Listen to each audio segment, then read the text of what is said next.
Hello and right, I'm not doing the 90% voice. Hello and welcome to another What If. Today, we'll be exploring one of many potential outcomes for Jeri's Leomon surviving against Beezlemon in Tamers. Also, this was requested by AJustice90, so thank you for the request, I really do appreciate it, and I recommend you give their channel a look. Link to their channel and Twitter will be in the description.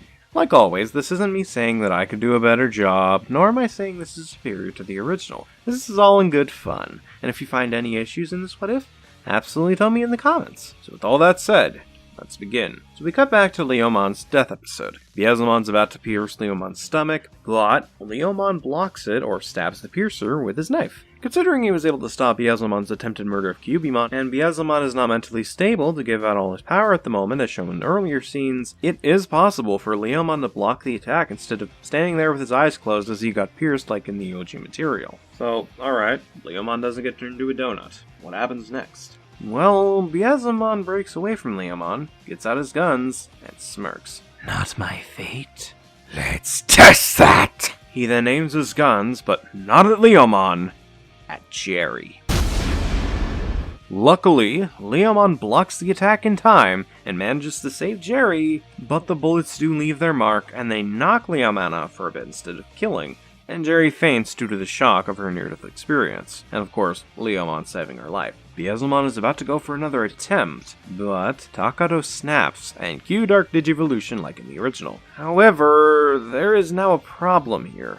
Beezlemon is much weaker here since he didn't take Leomon's ability and powers, and in the original he needed that as well as the others to overpower Megadramon. So, since that's not the case, Beezlemon's getting his shit kicked in, but even this isn't enough for Takato. In his mind, he thinks Jeri and Leomon are dead, and also, let's be real, children tend to think the worst case scenario at points, so Megadramon continues to beat down Beezlemon, and as this is going on, Jeri and Leomon wake up and see what Takato is doing, and are obviously just as terrified as everyone else. It's clear that he won't be satisfied if he kills Beezlemon. We need to stop that from happening to Takato. But how?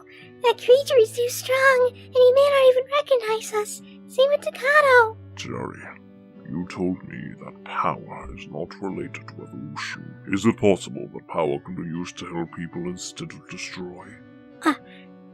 Yes. Yes, it can.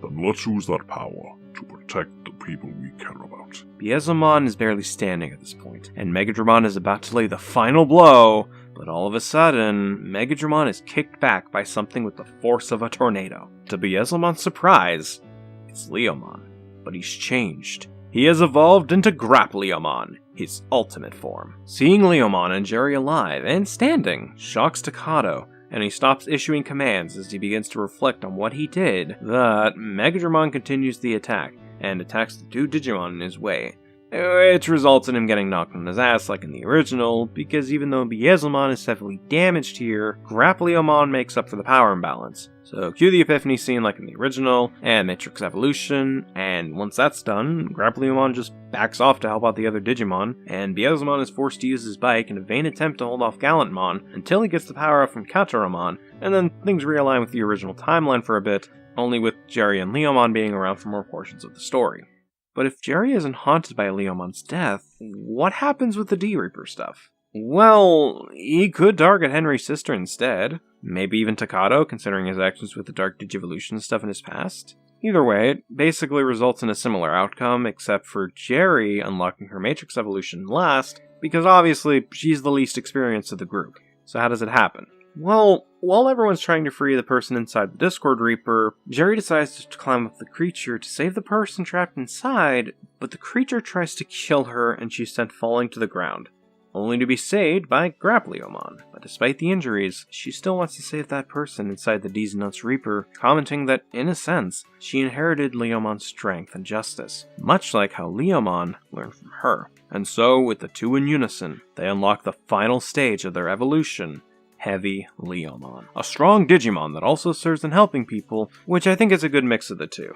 And just for clarification, it's mainly the description of Heavy Leomon that solidified my choice for Matrix Evolution, because I don't think that the descriptions of Saber Leomon and Bancho Leomon really fit with Jeri and Leomon, so that's basically why I chose them. So after that, the rest of the series goes pretty much the same, which includes the Digimon Farewell, which also means we get to see Leomon's in training mode, which is usually either Sunamon or Zuromon normally. Since this one survived the series this time, I want to give him one closer to his colors and theme, / as a reward. So this may not be a unique choice, but I'm going to go with Fremon. And yeah, that's about it for this scenario. Overall, I think that if Leomon would survive the encounter with Beezlemon, it's more than likely not a whole lot would change outside of Jeri not being possessed by the DDD Reaper and Leomon / Jeri being involved more with the main cast. But that's just me. Do you think this change would alter the timeline in a better sense? In a worse sense? Do you think there are problems with the scenario I wrote up?